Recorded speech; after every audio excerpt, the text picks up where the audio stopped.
Hey there, I'm Brittany Schroeder, and business and marketing are my jam. I'm here to walk you step by step through this crazy thing we call business. I'm a small town girl, chocolate eating, Diet Coke drinking mom, marketing guru, automation Jedi, and all around good time. This is your weekly dose of all things business and life, sprinkled with some fun. This is the Redefine Business Podcast.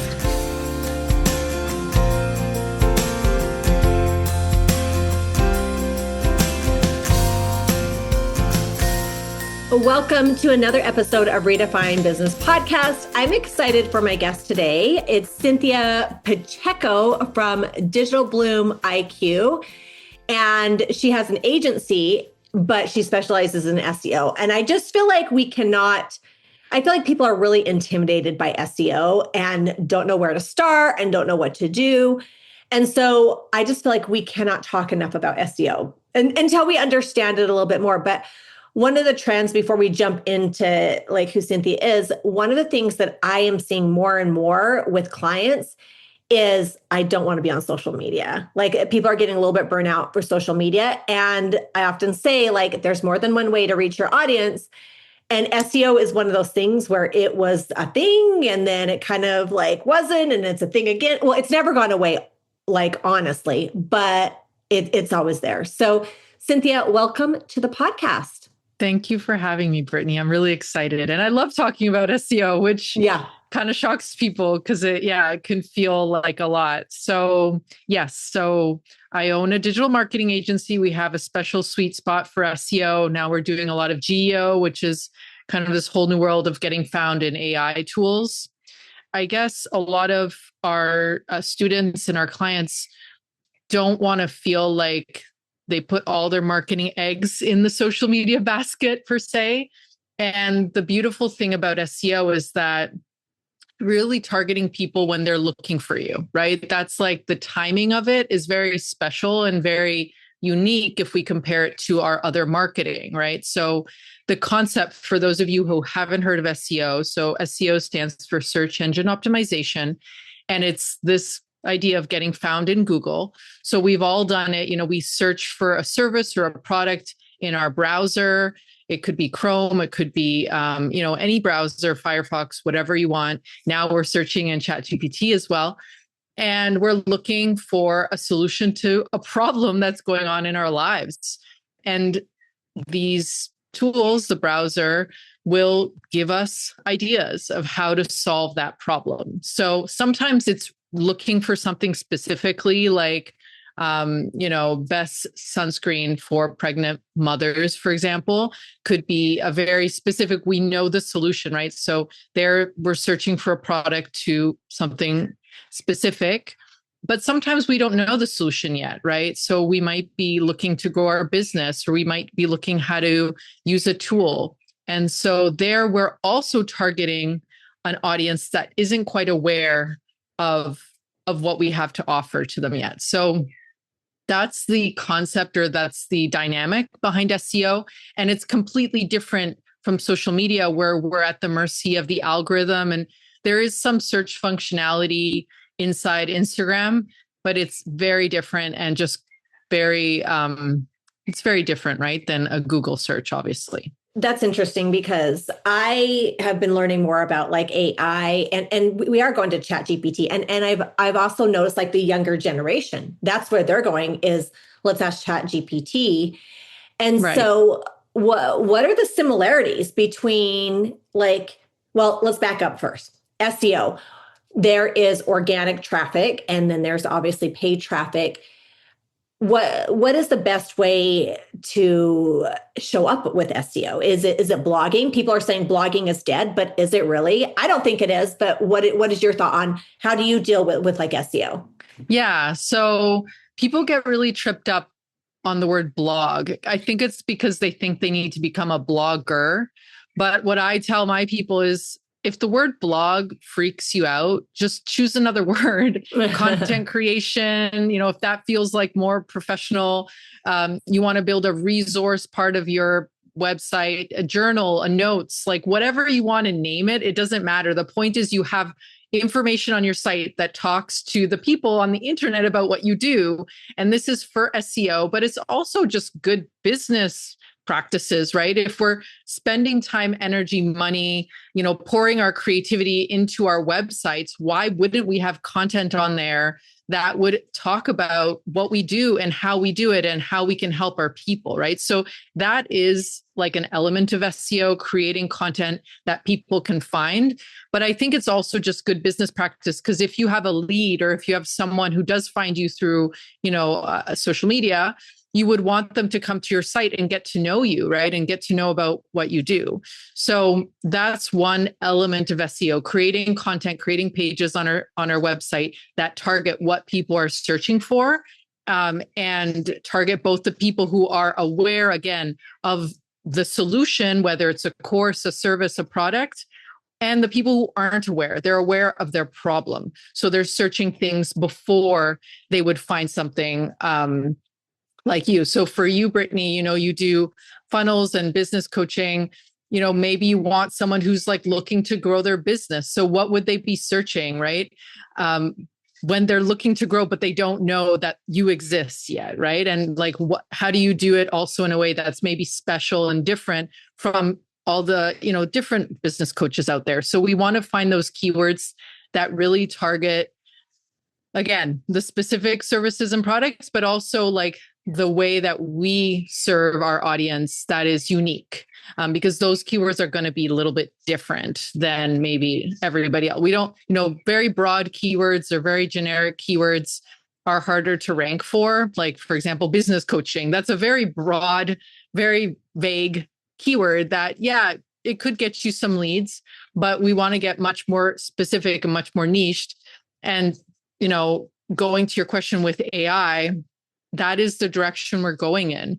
So the more specific, the more niched, we're moving away from these, kind of like mechanical keywords where we have 3 to 4 to 5 words, because these AI tools and the large language models that are behind them have incredible power to understand what the visitors are searching. And we want to target that power and give them content that is much more detailed and much more in depth than just like 3 words that we would like put in different places on our website. Yeah. Yeah. So how is like SEO, like creating content, if you will, or blogging, how is it similar to the AI stuff, and how is it different? Because I've been like researching a little bit about it, and I'm like, oh, it seems like it's very similar, because AI is still scanning the internet for these keywords and credible sites. So how is it the same, and how is it different, the AI compared to just like SEO or Google? No, it's a good question. So I like to think of the AI like traditional AI, if we're calling it that, which is kind of funny. But like, it's the foundation that then we build an AIO or a GEO kind of strategy. So it's not that all that SEO stuff suddenly goes away and it's not relevant. We still need to do some of that. But then there's like this other layer. Some of it's technical, some of it's like code we put on the back end of our sites that tools like ChatGPT or Gemini are looking for to parse out and understand our websites. Some of it is very similar, like having a fast loading site that doesn't have a million broken links, that's going to help us one way or another. And like I was just saying, in terms of content, now we're looking more at content or topic clusters and topic themes, because we're not so focused on isolated keywords. We're looking more at like a theme where we talk about many, many different keywords that an AI tool might pull from, right? Because how the visitors and how we're using AI, we're not asking 1 or 2 questions. We're giving it paragraphs of information. And so the AI tool is going to pull from sites that have more detailed information that's organized in a smart way. So some of it's technical. When I say technical, I mean, it's more looking at the code side of the site. And some of it is more how we're approaching our content. And a lot of it also, because a lot of us are using AI to generate content, we need to really raise the bar on the quality of our content by making it unique. And this one's hard because uniqueness can be defined in many different ways. But what I like to think about is, what is your spin on a topic that maybe is a little bit different than your competitors? And what are case studies, examples, testimonials that you can infuse into your content? So one part is what we do on our site, and then off-site, we're building up our authority with, testimonials that we can share on our site, but then other sites that are sharing our content and saying, hey, Brittany is an authority in this space. She knows what she's talking about. That helps AI and Google and SEO, all the humans, everybody trust you more. Because if you're getting mentioned on other websites, that means that you've got some experience, you've got some authority. And if you're just starting out, there's still ways to build authority. But that is also, it's kind of like raise the bar on everything we were already doing with SEO. It's like raise the bar even more, because the AI tools are pulling all this information, like you're saying, and they're really looking for a good recommendation to pull into their chats. Yeah. Yeah. So, I mean, it sounds like they work very similar too, where, it's like the backlinks, all those things like positioning you, I did read this article where it was talking about, and this is something you can do, obviously backlinks, meaning that another website is referencing you and linking you back. But I did read an article that was talking about like LinkedIn, like putting your content, repurposing your content, creating articles on LinkedIn, posting on LinkedIn, just these different sites that are like trustworthy sites that are going to help. So if you don't have a lot of backlinks, LinkedIn is another option. Is there one social media platform that's better than the other? Should you be putting your blog posts on, say, Facebook too? Or, like, what are your thoughts on that? Yeah. So I wouldn't recommend copying and pasting the exact same content, because there you're creating a duplicate content situation. And what you're going to end up doing is, if you want to get ranked in LinkedIn, then do a LinkedIn content strategy and then AI can pull from that as well. But if you do the same content, then you're going to compete against yourself and it's going to dilute a little bit your content. But I do agree that social media helps with our rankings because, like you said, these other platforms have high authority, and the AI tools and Google look at how you're being mentioned in different places, right? So I think just using social media in a meaningful way, right, in a sustainable way, can help with your SEO. And it's funny because you were saying, yeah, a lot of us feel like burnt out with social media, but you do need to have a presence on there meaningfully, right? So, do it in a way that's meaningful to you. Maybe you go through seasons where you're more active or you're more focused on building up a little bit of social media, but it can help. It can help. Now, I do have clients that do like the bare minimum with social media and they still get great results, but it can complement. Another alternative to that is like maybe building a Wikipedia page or looking through Reddit and seeing if you can also generate, some answering questions in Reddit, maybe getting a little bit of backlinks there. That could be another strategy if social media is really not your jam. But there's so many easy ways now to repurpose and recycle your content. Even something like YouTube, which is also a very powerful search engine, that can be a way where, if you have a podcast or, even if you can get interviews on other podcasts, you can bring those backlinks back to you, bring that authority back to you. And it's just so easy now with all the tools that are online. You don't need to overcomplicate it, right? So I do think that you need to have a strategy both for your on-site SEO and then the stuff you're doing off-site to build up that authority and that trustworthiness that we're looking for when we're, getting recommended by AI and by Google. Yeah. And I think something to note too is it's a long game. It does take a little while to build up, like your domain authority to build up like your website, but it has a way longer lifespan. So it's like, totally. it's like the slow and steady game. Like you got to consistently be posting on social media, not on social media, on your website and putting content out there. but it lasts so much longer. Social media, you can post something and then it's buried and lost in there. I think that social media, they're trying to put these search engines in, but they're so far from away from Google, like we still have to put stuff out there. And, one of the things that I always recommend when I'm meeting with somebody and they're starting a business, I always recommend start blogging. Like, give yourself a goal that you're going to blog, do 50 blogs and just start consistently like blogging.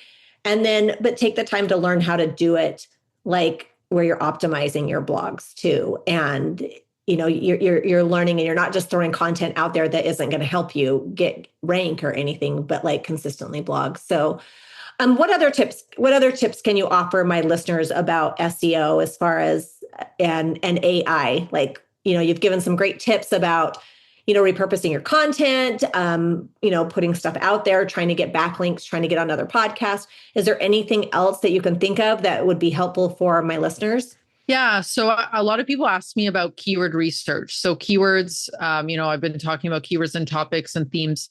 So if you feel like, I don't want to learn how to do keyword research, the fastest way to start doing keyword research is to just survey and ask your audience. And I know it sounds kind of silly, but just literally put out a survey. You can use Instagram or you can send out an email survey, just a really simple one, make it easy for people to fill out and just ask them like, what do you search for in Google? Like when you were looking for me or when you found me, did you use Google? Did you search? What did you search? Another way you can go about is if you have calls with your clients, be respectful of their time, but you can say, hey, can I take 5 minutes to just ask a few questions about how you search for what I have to offer? And you can record that. So you don't need to like be scribbling while they're talking and just focus on them. But that is like the easiest way because people will just tell you what they search. Sometimes they won't remember, but they'll probably intuitively just get it. And that's kind of just like a great starting point. And you will be shocked because what people search for is usually a lot simpler than you could have ever imagined. And it's usually stuff that you'd never think of because it's your business, right? And this happens to me too. Like I never think about what my audience searches for. And then when I ask them or I do my own keyword research, it's like, oh, that was like a lot simpler than what I was kind of thinking. And that just, it's because we're so in our business, right? It's hard to see what's going on. So that's probably the easiest way. If you're wondering, well, what do I blog about? What do I write about? Ask your audience, like, what do you want to hear about? And I think that you should do that for all your kind of content creation. So if you're getting stuck with blogging, think about, okay, if you get more inspired by doing a reel on Instagram, great, record the reel, transcribe it, and then ask ChatGPT to make it into a blog, go back, edit it. Don't just copy and paste what ChatGPT gives you. Give it like a little bit of editing, maybe a few more testimonials in there, some like client stories if you're starting out.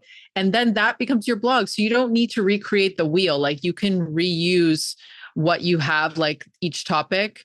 Or if you have a podcast, that's also an easy way to kind of like divide and conquer, right? And just have your podcast become your source for social media and blog content all at once. Yeah. I also think too, this is something it got me thinking about something that I've done in the past. When I'm getting ready to launch maybe like a course or something, I send out like a form and like, so say for example, I am like, what is your questions about funnels? And I like to survey and send out a form like, what do you want to know? But it kind of got me thinking like, oh, I should send out something like that to my email list and say, what for 2026, what are the questions that you have that what do you need help in your business? What are the things you need help with in your business? And get like feedback, like I need help on this, or what kind of resources do you want to see? So I think taking the time to just ask your audience, like, hey, how can I help you? How can I serve you? Because I'm always like, because I think we get caught up in our head where I think, oh, people already know X, Y, and Z, and so I'm not going to talk about it. Yeah. But people really don't know. Like you're in a place in your journey, you forget where you used to be, and you just think of where you are now, and we forget those like basic, fundamental, easy things that people really still need help with. Especially, I mean, that's where I feel like with me, sometimes I get like in my own head. So, well, I love that. Well, Cinthia, tell my listeners how they can work with you or get a hold of you and how you can help them, all the things. Sure. Yeah. So you can check out more about the Digital Bloom IQ, which is my marketing agency at digitalbloomiq.com. I'm also on Instagram, Digital Bloom IQ. And basically whatever marketing needs we can help you with. We do SEO, we do paid ads. We do all sorts of kind of different elements of online business. And then if you want to learn it, I also have courses, and I have a Found in AI course that I just launched as well, because a lot of people are asking me about that. So all that is at the site, digitalbloomiq.com. And yeah, I can't wait and if you just want to ask me something, you can just email me, Cinthia at digitalbloomiq.com. Awesome. All right, Cinthia, I like to end all my podcasts with asking my guests 2 questions. So the first one is, what is a pet peeve of yours? This one is weird, but I hate whistling. Like, even if a song has whistling, like, some people, I can't listen to it. I have to turn it off. It's so annoying. Oh, that's so funny. I have a son. He's just turned 21 last month. And he used to walk around the house and just like whistle. And it used to drive me crazy because he was just always whistling. And now obviously like I miss it because he's not at home anymore. But I'm like, oh, and I knew when I was in the moment, I'm like, I know one day I'm going to miss this, but right now it drives me crazy. So that's funny. That's a funny one. Okay. What's a simple pleasure? Simple pleasure. Just hanging out with my daughter, getting a coffee with her, and she's 3, so she's not getting coffee. I'm getting coffee. I was going to say, she's getting a donut. Oh, I love it. No caffeine, please, for the toddler. Yeah, I love it. Well, awesome. Well, thank you, Cinthia, so much. It's been fun chatting with you, and I hope that all my listeners found this helpful. Let's not stop the party here. Head on over to my Instagram or Facebook group, Redefine Your Business, and let me know your thoughts about today's show. I will see you again, same time, same place, next week.